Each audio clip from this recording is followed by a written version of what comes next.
बिस्मिल्लाहिर्रहमानिर्रहीम। अल्लाह ताला के पाक नाम से शुरू जो बड़ा मेहरबान नहायत रहम करने वाला है।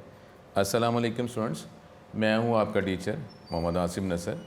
ये सेकेंड ईयर के जो पेपर्स आपके होने वाले हैं अल्लाह के करम से, तो उसके हवाले से आपका ये प्रेजेंटेशन तैयार की गई है ताकि आप ये पेपर जो है बेटर अटैम्प्ट कर सकें और फिर उसमें अल्लाह के करम से इंशाल्लाह ताला आपके अच्छे मार्क्स आ सकें। ठीक है, अब उसके हवाले से ये इस लेक्चर में, इस प्रेजेंटेशन में जो इम्पोर्टेंट बातें जो पेपर अटैम्प्ट करने से रिलेटेड हैं और फिर जनरल बातें जो कोई भी पेपर अटैम्प्ट करना हो तो इन बातों का ख्याल रखना चाहिए।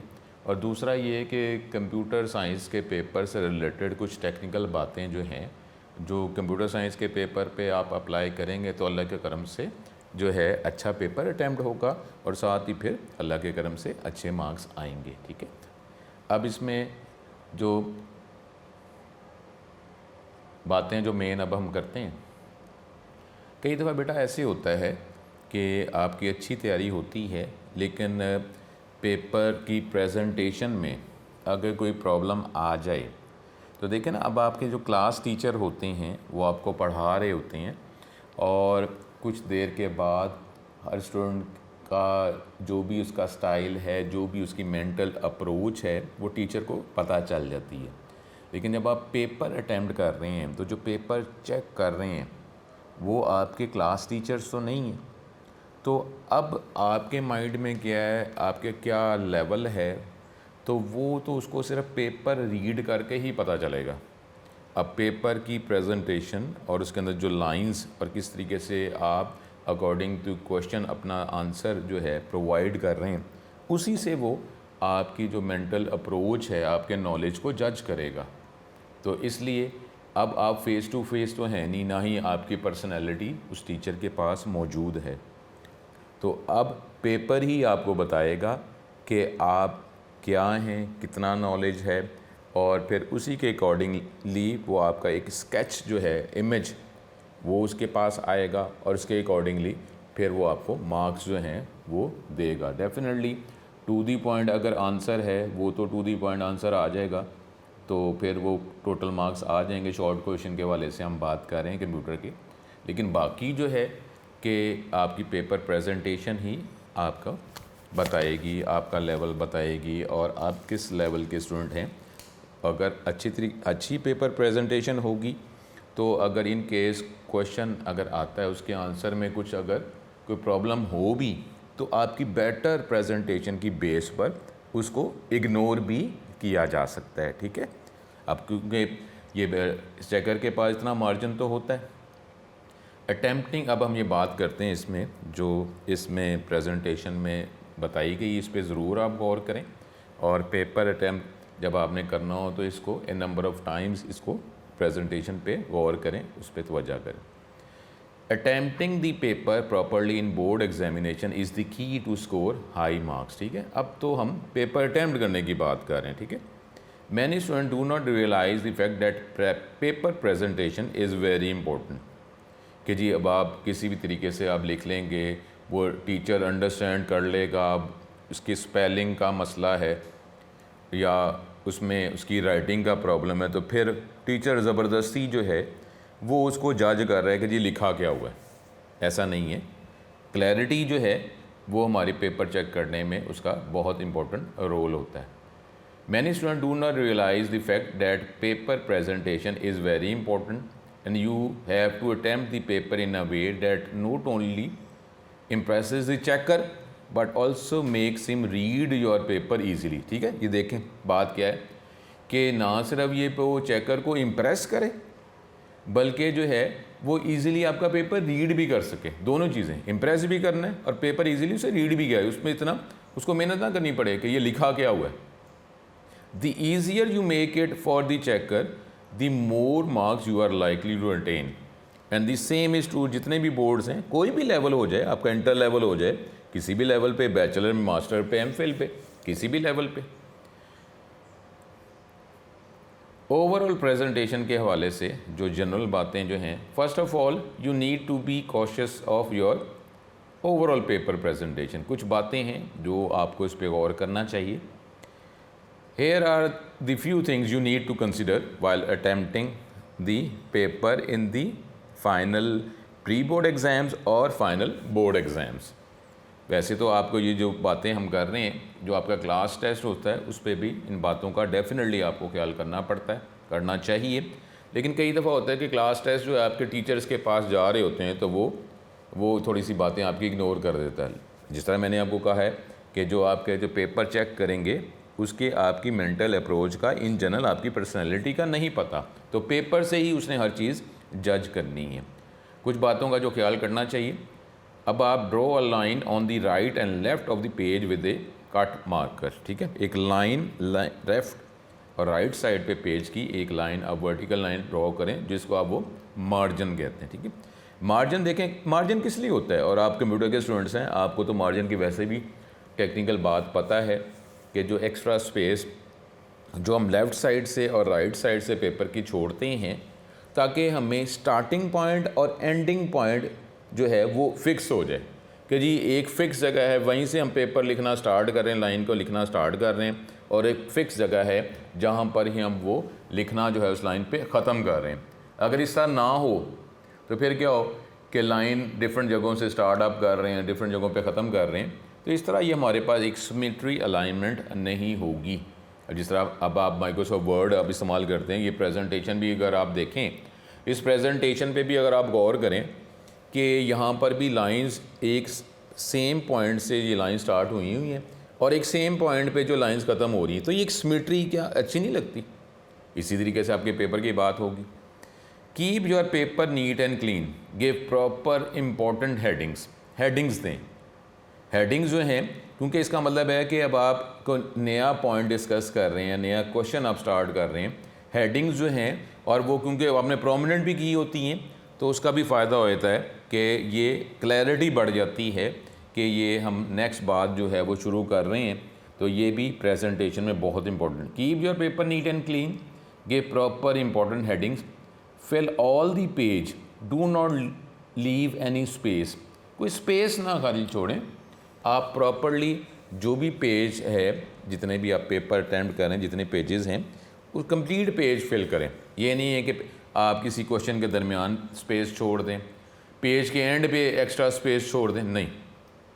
और फिर stay on the topic will when you are answering the question, जब आप आंसर कर रहे हैं क्वेश्चन का तो टॉपिक पे ही रहें। After finishing the question draw a line at the end of the answer, जब आप क्वेश्चन जो है अटैम्प्ट कर लेते हैं तो एक लाइन जो है horizontal line left to right जो है वो आप लगा दें कि जी ये मेरा क्वेश्चन ख़त्म हो गया। प्रेजेंटेशन बेहतर हो रही है कि हेडिंग्स आपने की, do not leave extra space at the end of the page, ठीक है। यही वही बात है कि हर पेज के एंड पे आपको एक्स्ट्रा स्पेस जो है वो प्लेस ना करें।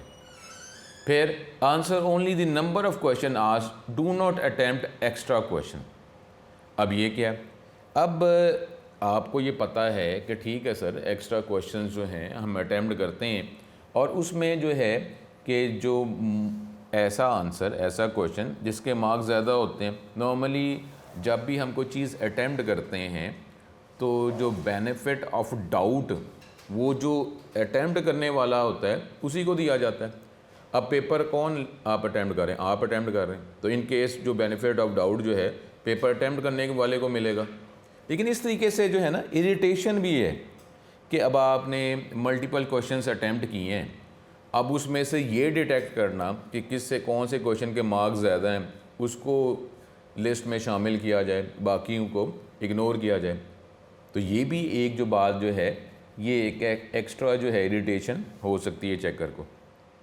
But if you do attempt extra question then do not write the word extra question with it, ये ना लिखें आप। अव्वल तो आप कोशिश करें कि जो क्वेश्चन बेटर हैं, आते हैं, वही अटैम्प्ट करें, एक्स्ट्रा की ज़रूरत नहीं है, ठीक है। और कई स्टूडेंट ऐसे भी होते हैं कि जो एक्स्ट्रा स्पेस जो है वो प्रोवाइड कर रहे होते हैं, प्लेस कर रहे होते हैं, एक शॉर्ट क्वेश्चन दूसरे शॉर्ट क्वेश्चन के दरमियान, लॉन्ग क्वेश्चन के दरमियान, तो शीट्स जो हैं वो ज़्यादा यूज़ कर रहे होते हैं। अब ये जो है ये भी बात जो चेक करके उसके माइंड के अगर अगेंस्ट है कि ये अच्छा भला ये एक्स्ट्रा स्पेस छोड़ी जा रहा है, अब शीट जो हैं ठीक है, वो नंबर ऑफ़ शीट्स तो फिक्स हैं, लेकिन अब वो शीट जो हैं कि अगर ये अपनी ये पैसों से अगर शीट लेनी पड़े, ये बात जो है इसको भी थोड़ा सा कंसिडर करें, तो अपने जब पैसों से शीट लेनी पड़ेंगी तो फिर क्या होगा, मे बी आप जो है उतनी शीट्स ही ख़रीदेंगे जो शीट्स आपने यूज़ करनी है। अब शीट्स जो हैं आपको प्रोवाइड की जा रही हैं, फ्री में मिल रही चीज़, तो ठीक है आप एक्स्ट्रा शीट, तो ये भी कई दफ़ा चेक करके अगेंस्ट ये माइंड में हो सकता है कि ये फ्री में चीज़ें मिल रही हैं तो फ्री शीटें इस्तेमाल करी जा रहा है, तो ये तो गलत है ना। अगर एनवायरनमेंट फ्रेंडली के हवाले से बात करते हैं तो ये भी गलत है। पेपर किससे बनता है? दरख्तों से। तो अब जो है जब पेपर ज़्यादा आप अटैम्प्ट कर रहे हैं, ज़्यादा यूज़ कर रहे हैं, ठीक है, लिमिट है, तो जब आपके कम पेपर्स, कम पेजेस पे आप पेपर अटैम्प्ट कर सकते हैं, तो ये भी क्या किफ़ायत से आ रही, जो अगर मुसलमान की हम बात करें या इन जनरल हम इंसानियत की बात करें तो चीज़ ज़ाया तो नहीं करनी ना। तो ये इस चीज़ को भी जहन में रखें। All high achievers and board toppers follow the rules. So if you want to get higher marks, इन आप रूल्स को डेफिनेटली फॉलो करें, ये हैबिट बनाएं। अब जब आप पेपर के लिए जाते हैं तो उसमें भी यही है कि जो हमारे पास जो फिज़िकल रिक्वायर्ड मटेरियल जो है पेपर प्रेजेंटेशन के लिए, पेपर अटैम्प्ट करने के लिए, वो आपके पास इंडिविजुअली आपके लिए आपके पास अपना सेपरेट ही हो। अब उधर जाकर आप किसी से मांगें तो अब पेपर जो वहाँ पे हॉल के अंदर जो एग्ज़ामिनर्स हैं, मे भी हो सकता है वो अलाउ ही ना करें कि जी आप पेपर देने आए हैं तो आपको पता ही नहीं कि आपने चीज़ें पूरी करनी, उसमें एक्स्ट्रा चीज़ें आप लेके जाएं। अब उसमें जो बातें इसके हवाले से जहन में रखनी है, putting first things first, you need the following to attempt your paper effectively. Large transparent scale वो लें, blue cut marker small scale भी ले लें। अब good blue pen, pencil, eraser, sharpener जो आपको चाहिए, कैलकुलेटर जो आपको चाहिए, वो आप सेपरेटली अपना ही लेके जाएं। उसके बाद अब इसकी जो बात पॉइंट्स हैं, इसकी कुछ बातें डिटेल में। टू ड्रॉ अ लाइन, अब यूजिंग लार्ज ट्रांसपेरेंट स्केल के वाले से हम बात कर रहे हैं। To draw a line on both side with paper so that your margin are clear and all of your page gives the better look as your. ये तो हम आपको माइक्रोसॉफ्ट वर्ड के हवाले से भी पता है कि इसमें जो है प्रॉपर आप अलाइनमेंट कर रहे हैं कि लाइन जो है एक ही पॉइंट से शुरू करें और एक ही पॉइंट पे लाइंस ख़त्म हो रही हैं। तो ये जिस तरह ये प्रेजेंटेशन की जो मैंने बात की है कि नॉर्मली इसमें भी तो कोशिश की जा रही है कि लाइन एक ही जगह से, तो ये क्या एक इफ़ेक्ट नहीं आ रहा है, बेटर इफ़ेक्ट, अगर आप रीडिंग के हवाले से भी बात करते हैं। उसके बाद use of cut marker, the use of cut marker effectively is the most important step as it is the key to get more marks. तो ये इस तरीके से जो आपको पता है कि ये माइक्रोसॉफ्ट वर्ड के हवाले से या प्रेजेंटेशन के हवाले से इसको आप फ़ॉन्ट नहीं कहते, फ़ॉन्ट है ना। अब फ़ॉन्ट जो है जिसमें अब वो कुछ बातें जो हैं वो ठीक है स्मार्ट सिलेबस के वाले से स्किप आप पे तो ये फर्स्ट ईयर वाली बातें नहीं आ रही, आप सेकेंड ईयर के स्टूडेंट्स हैं, लेकिन फिर भी हमारे पास जो फ़ॉन्ट हैं जिसमें एजेस जो हैं वो थोड़े से ग्राफिक्स फॉर्म में होते हैं, तो इस तरीके से वो भी तो एक इफ़ेक्ट देती हैं। क्लियर ज़रूर होनी चाहिए, ऐसा राइटिंग स्टाइल ना हो कि आपने ग्राफिक्स जो ऐसे इफेक्ट्स जो हैं कर्ल्स कर्व्स तो लगा दिए हैं अब वर्ड्स में, लेकिन वो अब वर्ड पढ़े ही नहीं जा रहे, इतना भी नहीं, ठीक है। तो अब उसके लिए अगर आपने स्टाइल में लिखना है तो ये कट मार्कर जो है ये हमारी हेल्प प्रोवाइड करता है। लेकिन अब पेपर प्रेजेंटेशन पे गौर करने हैं, लेकिन ये भी देखना है कि आपके जो भी रिक्वायर्ड टाइम है उसमें पेपर पूरा भी हो जाए। Use the cut markers for headings, question numbers and parts. Main headings जो हैं on the first 2 lines should be subjective type. अब मेन हेडिंग जो है वो आप पहली 2 लाइनों में लिख लें, फिर सब हेडिंग्स जो हैं वो आप क्या करें, शॉर्ट क्वेश्चन की जिस तरह है वो आप सेंटर ऑफ पेज पे लिख दें। दी third heading should be question number. ये डिफरेंट स्टाइल्स में हमारे पास जो है ये हो सकता है, और आप उसके जो आप इंटेंट्स के वाले से बात, आपको कंप्यूटर के स्टूडेंट्स आपको पता है इंटेंट्स, तो इंटेंट्स जो है वो आप डिफरेंट कर लें। मेन हेडिंग का इंटेंट डिफरेंट है, जो सब हेडिंग है उसका इंटेंट डिफरेंट है, और फिर आगे जो क्वेश्चन नंबर है उसका इंडेंट्स जो हैं extra space other than margin, पता है ना हमें, उसको इंडेंट्स कहते हैं, वो डिफरेंट रख लें ताकि इसमें भी एक अलाइनमेंट आ जाएगी, पता चल जाएगा कि ये हमारे पास अगर थर्ड इंडेंट पे आ रहे हैं इसका मतलब है ये क्वेश्चन नंबर है, और सेकंड पे अगर आप जाते हैं तो ये शॉर्ट क्वेश्चन हेडिंग है, फिर मेन हेडिंग है। और ये चीज़ें अगर आप गौर करें, आप क्योंकि कंप्यूटर के स्टूडेंट्स हैं तो ये टेक्निकल बातें आपको पता हैं। उसके बाद underline the sub heading if you are not writing it, underline कर लें। Always write question number and part number in the middle of the line. Use cut marker to write important point, जैसे को dates and names and important words जो हैं ये cut marker से आप लिख लें। So that if the checker does not check your paper with full attention, he knows on the first glimpse that you have written everything. क्योंकि main बातें, main words आप लिख रहे हैं तो जाहिर है जब वर्ड जो है वो सिर्फ वर्ड से तो सेंटेंस कंप्लीट नहीं होता। Sentence is a combination of different words. तो अब जो उसका जो इम्पोर्टेंट वर्ड था वो अगर आपने हेडिंग के तौर पर कट मार्कर से लिख लिया तो जब ज़ाहिर है सेंटेंस कंप्लीट करेंगे तो सिर्फ उस वर्ड से तो बाकी तो आपने उससे रिलेटेड जो पूरा सेंटेंस लिखा होगा, मेन बातें आपने लिखी हैं तो सेंटेंस भी तो कंप्लीट करना है ना। तो इसका मतलब है कि वो मेन बातें, जो मेन वर्ड्स देख लेगा तो मे बी वो सारी जो सेंटेंस की बाकी रिमेनिंग वर्ड्स हैं उस पर इतनी कंसंट्रेशन ना करे और आपको इसका बेनिफिट ही दे दे। ऑल्सो राइट इंपॉर्टेंट सेंटेंसेज और फ्रेजेज विद कट मार्क, ये वही बात है। Draw a short line after writing each answer, ठीक है, ये हमने पहले ही बात की है। And also leave one line after each answer, एक लाइन, ज़्यादा स्पेसेस नहीं, ज़्यादा स्पेसेस देंगे तो ये भी नेगेटिव इफेक्ट जो है ये पेपर चेकर की तरफ आता है कि जी फजूल में स्पेस छोड़ी जा रहे हैं। So that you may have the space available even if you missed anything and you may write it once you remember, but do not leave 2 or more empty lines, as leaving too many spaces is considered to be a bad thing in board examination. Use of a small scale, अब जिस तरह अगर आपने कोई जब question ख़त्म कर रहे हैं तो लार्ज स्केल नहीं, आप स्मॉल स्केल से लाइन लगा लें। अब ये बातें जो हैं कि दो स्केल्स लेके जाना, एक लार्ज स्केल और स्मॉल स्केल, तो इस ये देखें अगर आपको इस चीज़ का नहीं पता तो क्या आप खुद ही गौर करें, क्या इसका फ़ायदा नहीं है। छोटी लाइन लगानी है तो बड़ा स्केल आप यूज़ करेंगे, छोटा स्केल यूज़ कर लें, इसका फ़ायदा है। और इससे अगर आप कैलकुलेशन की तरफ से टाइम के हवाले से आ जाए ना तो इसमें टाइम बचता भी है। Small scale is very effective for drawing small lines after each answer so that checker know that you have completed the answer. उसके बाद good pen, ball pen, it is better to purchase pen ball point at least a week before the examination, ये भी जहन में रखें। ये नहीं है कि अब आपको जो है कहीं जगह पे जा रहे हैं, पेपर पहली दफ़ा देने जा रहे हैं तो अब आप सारी चीज़ें नई ही ख़रीदें, ऐसा नहीं है। और ये ख़ास कर पेन के लिए, क्योंकि पेन जो है अब उसमें अगर नया पेन है तो उसको जब आप कुछ देर यूज़ करेंगे तो उसमें फिर लिखने में फ्लुएंसी आएगी। तो अब ये बिल्कुल ना करें कि जी पेपर से पहले जो नए पेन आप ख़रीदें, पेन जो है वो एक हफ़्ता पहले और उसको यूज़ किया हो ताकि फ्लुएंसी उसमें आए। और कैलकुलेटर भी ऐसे ही है कि कैलकुलेटर भी अगर आपको चाहिए तो कैलकुलेटर आपने पहले ख़रीदा, उसी दिन कैलकुलेटर ख़रीदा, और कैलकुलेटर के हमारे पास जो बटन्स हैं उसका सीक्वेंस में भी मॉडल्स के वाले से डिफरेंट हो सकता है। तो अब आप ये गौर करते रहें कि ये बटन किधर है, ये बटन किधर है, इससे फ़र्क पड़ता है। डेफिनेटली टाइम मैनेजमेंट में ये छोटी छोटी चीज़ें जो हैं ये काउंट करती हैं। As the new pens are harder to write, so use the pens for 2 to 3 days so that they can get smoother. Use a pencil, eraser, sharpener. अगर आपने करना है तो आप ड्रॉ इमेज, आपने कोई डायग्राम बनानी है तो आप ये उसको पेंसिल से करें, बेटर है कि आप उसको बॉल पेन से कर लें।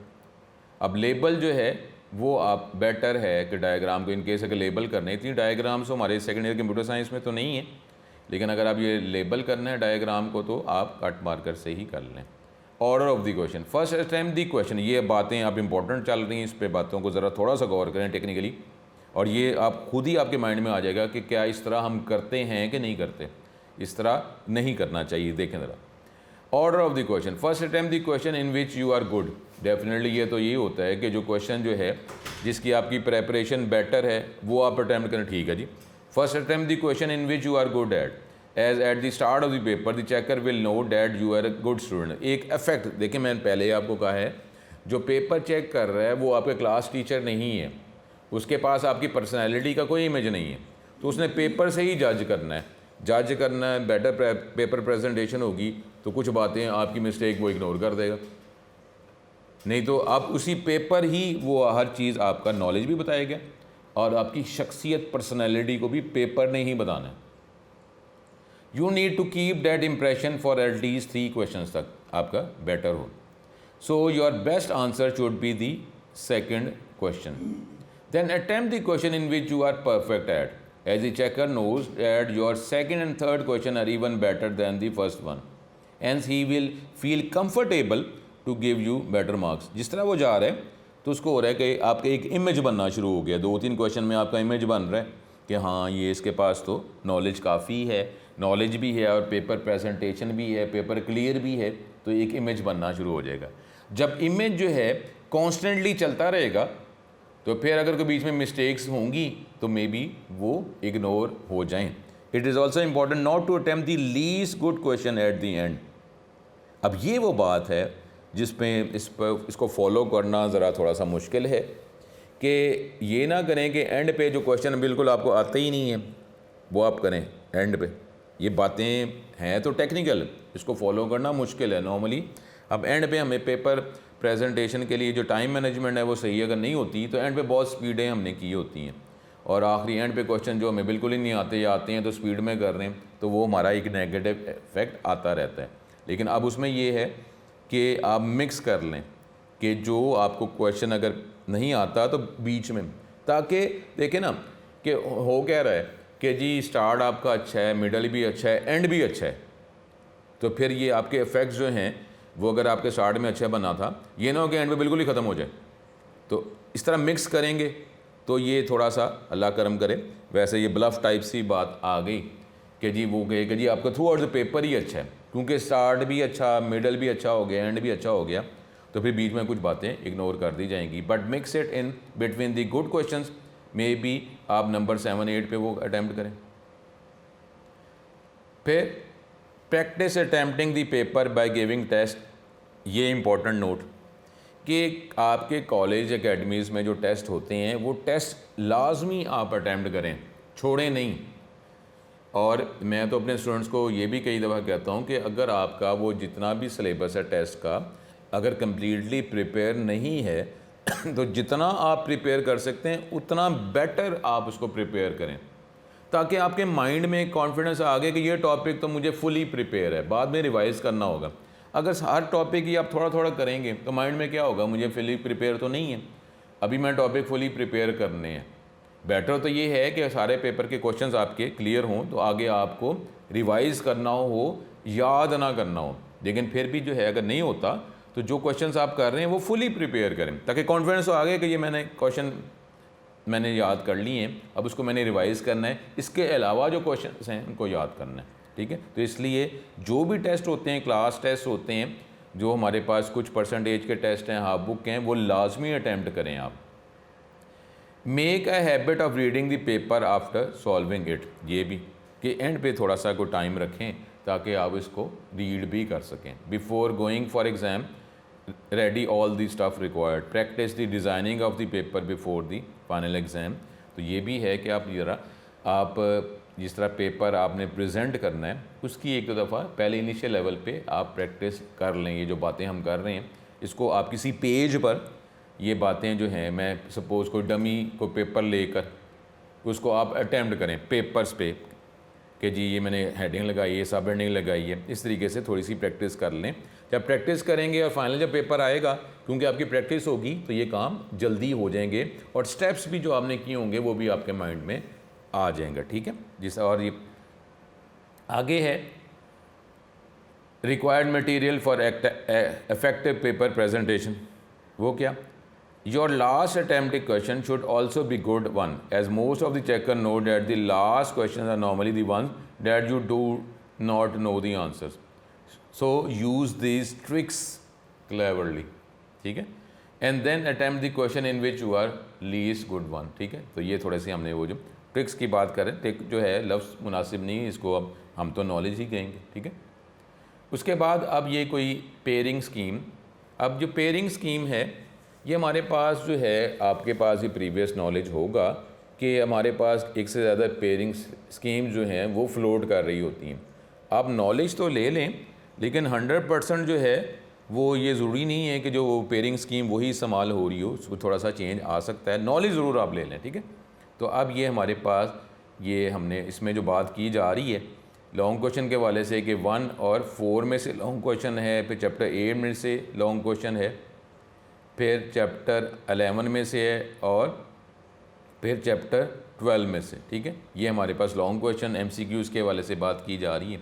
इस पर आप, ठीक है, और भी इसके अलावा भी पेयरिंग स्कीम फ्लोट कर रही है ये नेट पे, तो आप उसका नॉलेज भी लें, जिसमें कहा जा रहा है कि जी 1 और 3 में से एक लॉन्ग क्वेश्चन है और 6 और 7 में से लॉन्ग क्वेश्चन है। तो ये सारी चीज़ें आप माइंड में रखें, ठीक है। अब क्योंकि स्मार्ट सिलेबस है उसके वाले से ये फ़र्क हो सकता है। अब आगे है टाइम मैनेजमेंट। टाइम मैनेजमेंट बहुत इंपॉर्टेंट फैक्टर होता है पेपर अटैम्प्ट करने के लिए, और उसमें भी ये है कि आपके पास अपनी कोई क्लॉक घड़ी होनी चाहिए, रिस्ट वॉच।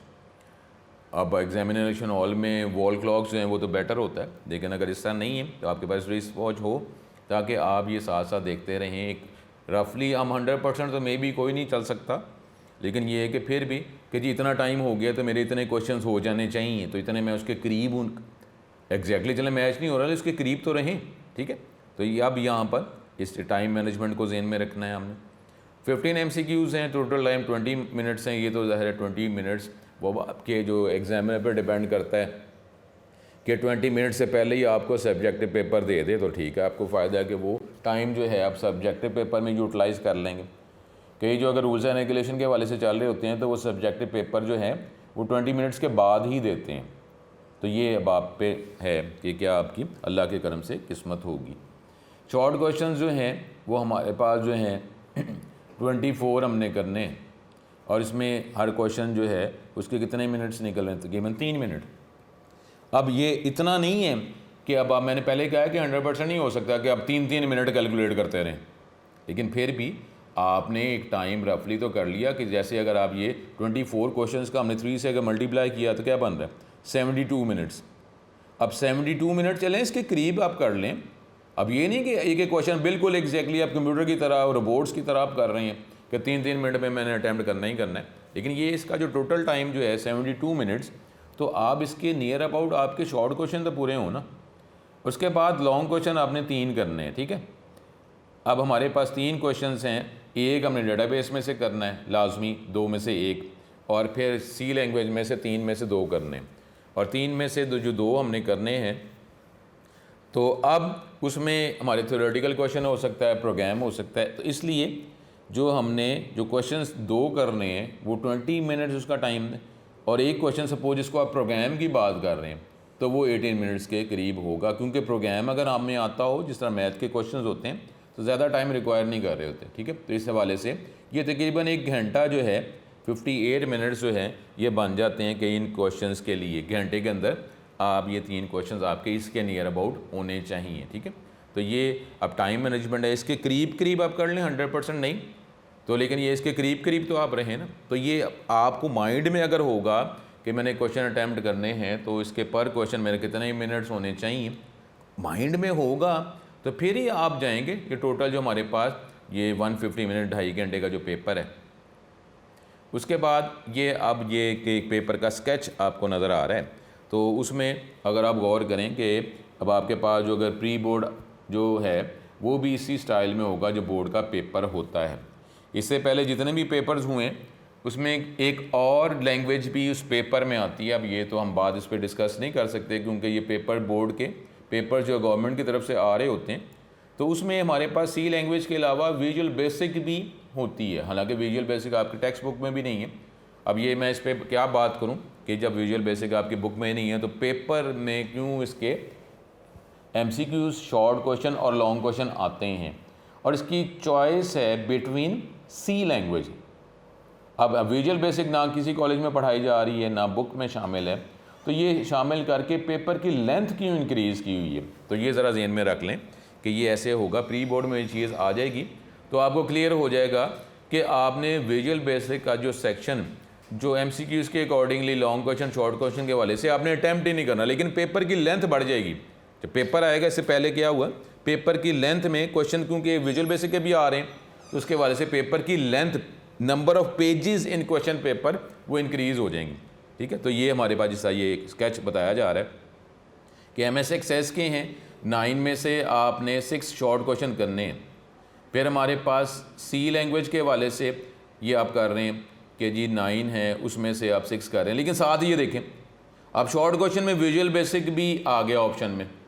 अब आपने ये अटैम्प्ट नहीं करना, लेकिन अब आपके ये पेपर में जब क्वेश्चंस आएंगे तो पेपर की लेंथ तो बढ़ गई, तो आपने ये, क्योंकि ये लैंग्वेज है, इसके कुछ ऐसे क्वेश्चंस होंगे जो आपको थोड़े से फेमिलियर लगेंगे लैंग्वेज, क्योंकि विजुअल बेसिक भी लैंग्वेज है, सी लैंग्वेज भी लैंग्वेज है, तो आपने ये अटैम्प्ट नहीं करेंगे आप, ठीक है, ये नहीं करेंगे, तो इसलिए परेशान नहीं होना।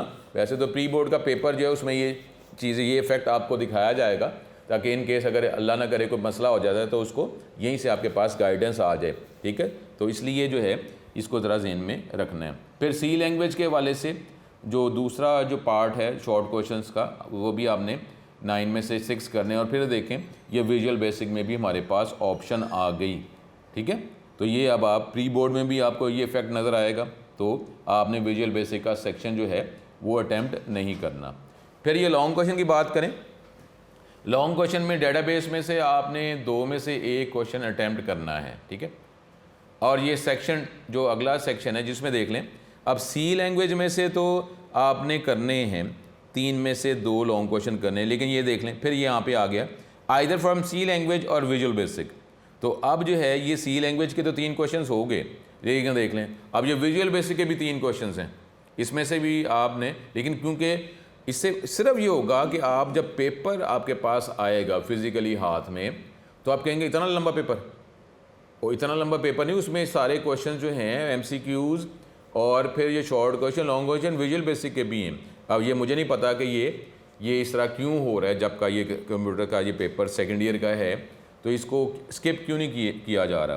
तो वो पेपर जब आपके आता है तो आप कहते हैं इतना लंबा पेपर, तो लंबा पेपर उसमें तो काफ़ी चीज़ें हमने करनी ही नहीं है, ठीक है। तो इस चीज़ को ज़हन में रखेंगे, प्री बोर्ड में आपको यही इफेक्ट नज़र आएगा। अब ये ऑब्जेक्टिव के वाले से बात कर रहे हैं, ये हमारे पास 6 शॉर्ट क्वेश्चन है एक्सेस से रिलेटेड। उसके बाद बाकी जो हमारे पास क्वेश्चन जो हैं वो सी लैंग्वेज और साथ ही ये देखें विजुअल बेसिक भी आ गए। इसका मतलब है कि हमने विजुअल बेसिक नहीं करनी, तो सी लैंग्वेज के क्वेश्चंस हमने MCQs के अटैम्प्ट करने हैं, तो इसकी भी लेंथ बढ़ जाएगी, ठीक है। तो इसको ज़रा ज़हन में आप रखेंगे, क्योंकि देख लें नंबर्स की बात करें वो 7 से लेकर 15 तक सी लैंग्वेज भी है और 7 से लेकर 15 विजुअल बेसिक भी है। तो आप जो बबल शीट फिल करेंगे वो 7 से 15 ही करेंगे, लेकिन for according to C language, not according to Visual basic.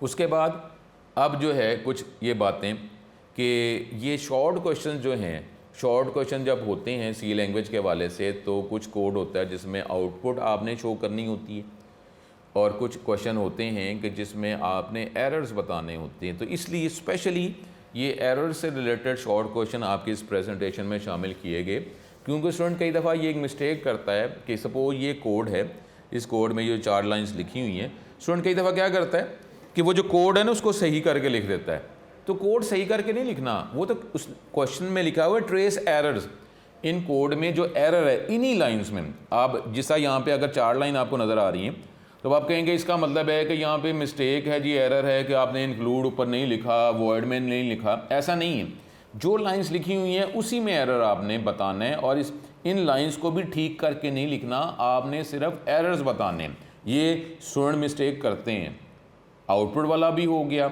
और कि जी लाइंस लिखी हैं तो उसकी आउटपुट क्या बतानी है। और फिर कई दफ़ा ये 12 चैप्टर के अकॉर्डिंगली आता है कि हमारे पास कुछ कोड लिखा हुआ है तो उसको किसी और कमांड से, किसी और ऑप्शन से आपने उसको कोड को कन्वर्ट करके लिखना है। कि अगर कोई और, हम जैसा आपके चैप्टर 12 में हमारे पास स्मार्ट सिलेबस के वाले से क्या है, वाइल और फॉर, तो वाइल का एक कोड लिखा हुआ है जिसमें वाइल लूप इस्तेमाल किया गया, तो उसको कहा गया कि यही जो लॉजिक है ये फॉर लूप से आप इसको कन्वर्ट करके लिख दें।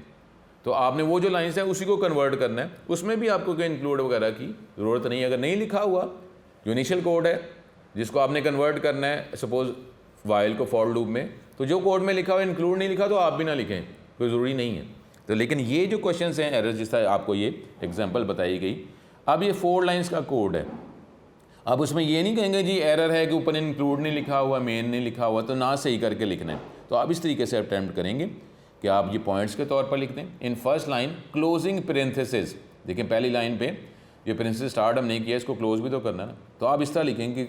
अब ये लाइंस आप खुद से इस तरह जूम कर लेंगे, पहली लाइन है, दूसरी लाइन है, तीसरी लाइन है, 4th लाइन है, तो आप इस लाइंस के हवाले से कह देंगे कि पहली लाइन पे ये एरर है, दूसरी लाइन पे ये एरर है, कोड की लाइंस के अकॉर्डिंगली।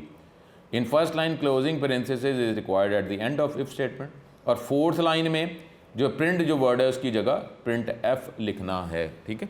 तो उसके हवाले से ये बातें आपने माइंड में रखनी है। फिर आगे है, फिर एक और, फिर उसी तरीके से कोड ठीक करके नहीं लिखना, सिर्फ आपने इसमें ये बताना है कि इस कोड में एरर्स, मिस्टेक्स क्या हैं। ये स्टूडेंट गलती करता है, मैं बार बार कह रहा हूँ। तो इस तरह लाइन से जूम करके फिर आपने कहा पहली लाइन पे in first line closing princess is required, third line पे जो है ये डू जो है ये गलत है सिंटेक्स के अकॉर्डिंगली, ये इसको डिलीट करना है।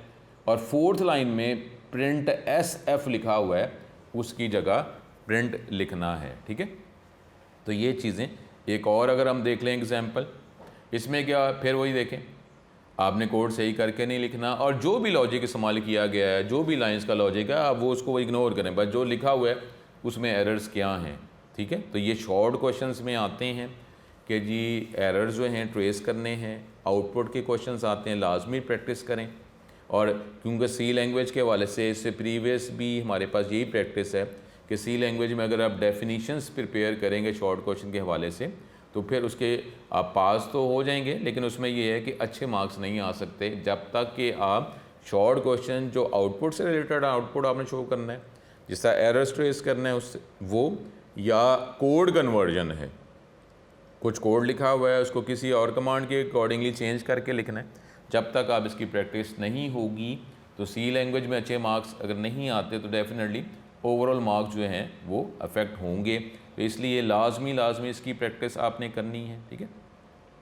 तो ये हमारे पास अब ये पेपर प्रेजेंटेशन के हवाले से ये जो पेपर प्रेजेंटेशन है कैसे आपने प्रेजेंट करना है, तो ये जो आपको इम्पोर्टेंट बातें बताई गई हैं इसको आप ए नंबर ऑफ़ टाइम्स देखें। और मेन बात यह है जो इसमें बातें बताई गई हैं इन बातों की भी प्रैक्टिस कर लें कि जी आपने हेडिंग लगानी है, ऐसे लिखना है, मार्कर इस्तेमाल करना है। और थोड़ा सा अगर ये बात इसमें नहीं लिखी हुई कि आपके पास देखें आपने इससे पहले पेपर्स, लॉन्ग पेपर्स कर लिए हैं कि हाफ बुक के जो हैं या जो टोटल सिलेबस है 50% उसका भी आपने 2 हाफ्स दिए हैं, तो पेपर आपके पास क्वेश्चन पेपर मौजूद है, ठीक है, वो आपने एक्सेस से रिलेटेड है। लेकिन जो पेपर जो है आप डिमांड भी कर सकते हैं, आप देख सकते हैं प्रीवियस पेपर जो है बोर्ड का, वो अगर ये कोई स्टूडेंट कर लेगा तो अल्लाह के करम से बहुत फ़ायदा होगा कि प्रीवियस पेपर ही आप अटैम्प्ट कर लें। घर में पेजेस जो हैं शीट्स लेकर प्रीवियस पेपर ही अटैम्प्ट कर लें। उसमें आप ये नहीं कि पूरा आंसर आप लिखें, रफली आंसर लिखें, टाइम मैनेजमेंट आ जाए, मुझे एक स्टाइल बन जाए कि ये मैंने पेपर इस तरीके से इस स्टाइल में अटैम्प्ट करना है। क्लॉक को यूज़ करके, टाइम को यूज़ करके आप उसको ज़रा एक प्रैक्टिस कर लें।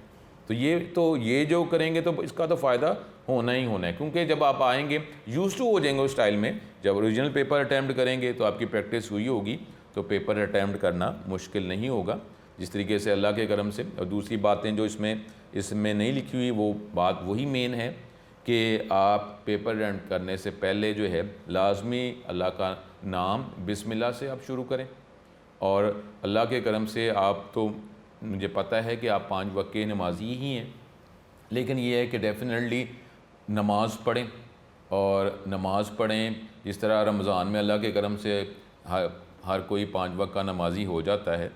तो वैसे तो हमेशा ही मुझे पता है कि आप 5 वक्त के नमाजी ही हैं, लेकिन ये डेफिनेटली नमाज़ पढ़ें और माँ बाप से डेफिनेटली दुआएं लें। और पेपर अटैम्प्ट करने से पहले, शुरू करने से पहले अल्लाह का नाम उससे शुरू करें, बिस्मिल्लाह से शुरू करें। और फिर जो है पेपर एंड जो है वो भी अल्लाह के नाम से ही करें कि अल्लाह ताला ये मैंने जितना था, जितनी तूने समझ अता की उसके हिसाब से मैंने बेटर ये पेपर करने की कोशिश की, और अल्लाह ताला अब तू ही जो है ये इसके अच्छे मार्क्स भी मुझे दे, ठीक है। तो इस तरीके से नमाज़ ज़रूर पढ़ें, कुरान पढ़ें, नमाज़ पढ़ें। और जब पेपर का जो दिन है तो उसमें डेफिनेटली ज़रूर जो है आप नमाज़ पढ़ के और जो है सुकून से ये पेपर अटैम्प्ट करें, अल्लाह के नाम से, ठीक है, शुरू करें, तो इंशाअल्लाह ताला अल्लाह करम करेगा, ठीक है। इन बातों को आप प्रैक्टिस रखें, इन बातों की तैयारी करें। नमाज जो पढ़ता रहता है तो ज़ाहिर उससे क्या होता है, नमाज़ पढ़ना आसान ही हो जाता है ना। तो इस तरीके से ये जो बातें हैं इसकी आप प्रैक्टिस कर लेंगे तो पेपर बेहतर ही होगा। अल्लाह ताला हमारा ख़ास करम हम पे करे, अपना ख़ास करम हम पे करे और हमारा अच्छा पेपर अटैम्प्ट हो, अच्छे जो हम क्वेश्चन जो हमें अल्लाह के करम से जो याद हैं वो याद रहें, क्योंकि कई दफ़ा होता है और ये दुआ आपने करनी ही करनी है, दुआ करनी ही करनी है। अल्लाह के करम से कई दफ़ा होता है कि पेपर की अच्छी तैयारी है, अब आप कहें कि जी मेरी पेपर की अच्छी तैयारी है तो पेपर अच्छा ही होगा।